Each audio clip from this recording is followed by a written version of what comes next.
The deal would have rung up to more than $24 billion, but now Albertsons and Kroger have called off their planned merger after a federal judge and a Washington state judge issued orders putting the deal on hold. Because the effect of that merger may be to substantially lessen competition in Washington. Now the two giants have turned on each other. Albertsons is suing Kroger, saying it didn't do enough to make the merger happen. So we're not going to see them getting in bed together anytime soon.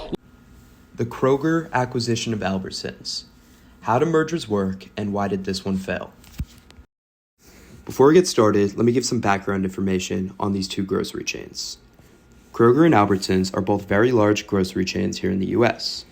Kroger has been around since 1883 and now controls over 2,900 grocery stores in the U.S. Kroger's annual revenue in 2024 was about $150 billion, and its EBITDA was $6.85 billion. Albertsons has been around since 1939 and now operates 2,200 stores.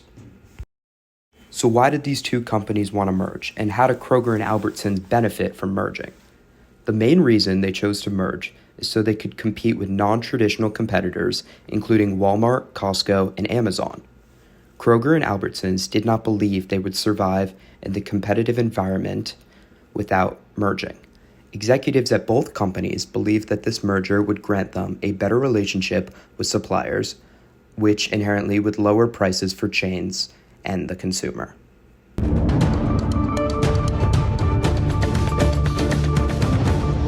We're following breaking news. A federal judge has blocked the merger of grocery giants Kroger and Albertsons after a 3-week hearing, at least for now. The FTC sued over the $25 billion deal in February, asking that it be put on hold to allow more time for an FTC administrative judge to look into the impacts the merger could have. It claims allowing Kroger and Albertsons to come together would lead to less competition in the grocery industry and higher prices. Kroger and Albertsons employ mostly unionized workers. They argued they wanted to be more competitive against non-union giants such as Walmart, Amazon, and Costco. The FTC released a statement saying, quote, "Today's win protects competition in the grocery market, which will prevent prices from rising even more." The statement win makes it clear that strong, reality-based antitrust enforcement delivers real results for consumers, workers, and small businesses. What would this company look like if it was successful in merging? Well, this grocery behemoth would control 5,000 stores, 4,000 retail pharmacies, and employ 700,000 people. Look at these ads from 2019. Kroger has cereal on sale for $2.49. Pretty standard, right? But fast forward to October 2023, and that same cereal, the same size and everything, costs $2 more. That's an 80% price hike in 4 years. Americans are furious about food prices, and they're looking for answers. Prices are through the roof, and at work every day I hear people talking about how they can't afford groceries, how they can't afford to put diapers on their child. I'm a father of 6. I'm concerned about milk prices, eggs. I already have a problem feeding my kids. Chicken prices rose 10.5%. Egg prices 70.1%. Potatoes 12.4%. Groceries overall have increased 11.3%. That's just since March. Right in the thick of all this inflation, Kroger management drops a bombshell. They want to buy Albertsons, and Albertsons agrees. And just like that, the fourth biggest grocer is about to be swallowed up by number 2. Over 20 different stores like Smith's, Jewel, and Safeway, all one company. This past year, Albertsons has had better deals and lower prices than Smith's by far. If this merger goes through, I will no longer have that option. Here's 4 spare ribs at Albertsons, $147 a pound. At Smith's, it's $277 a pound. If these groups merge, they're going to be able to set the price whatever they want it to be. I don't see this as a merger. I see it as a monopoly. Our prices will go up, our choices will go down, and the quality of everything is going to be gone. You don't have to be an economist to realize competition benefits the consumer. And it drives prices to an affordable amount. And this is what we need, competition. This is more than just a merger. This is where and who millions of people buy food from. It's a society changer. And for the first time in a long time, the federal government may actually step in to stop 2 corporate giants from getting even bigger. So who is C&S Wholesale, and how are they involved in this merger? Well, C&S Wholesale is the largest wholesale grocery supply company in the United States. They supply over 7,500 entities, including supermarkets, military bases, and chain stores, with various goods to line their shelves. You may be asking how the largest wholesale grocery supplier in the United States gets involved with this merger. Well, it may be different than you think. C&S currently controls less than 24 grocery stores in the U.S. However, the Kroger divestiture agreement stated that it planned to offload 579 stores to C&S. This is one of the elements that the FTC highlighted in their challenge, arguing that C&S does not have the capabilities of running over almost 600 stores. The FTC sees Kroger and Albertsons selling off 779 stores to C&S not as increasing competition in the grocery industry, but using them as a liquidator. If the merger were successful, C&S would have received control over QFC, Mariano's, Cars, and all Albertsons locations in California and Wyoming, and all Safeway stores in Arizona and Colorado. All of that would have cost C&S $2.9 billion, and they were planning on paying all cash. To shop for groceries, but for Rashad Hussein, his loyalty remains with the hometown chain, Jewel Osco. I just kind of developed a habit of coming here and know where everything is, and it's nearby, so that's my go-to. But it's not everyone's go-to, neither is Mariano's. Traditional grocery stores have faced increased competition from big box stores like Target, Walmart, and Costco, which is why 2 years ago, Jewel and Mariano's parent companies, Albertsons and Kroger, proposed the largest grocery store merger in U.S. history. They have long cited intensifying price competition from those larger peers and thought that the benefits of scale would allow them to more adequately compete with those companies. Morningstar's Noah Rohr says a merger between Albertsons and Kroger would give them a combined 5,000 stores throughout the United States, 24% of the grocery store market.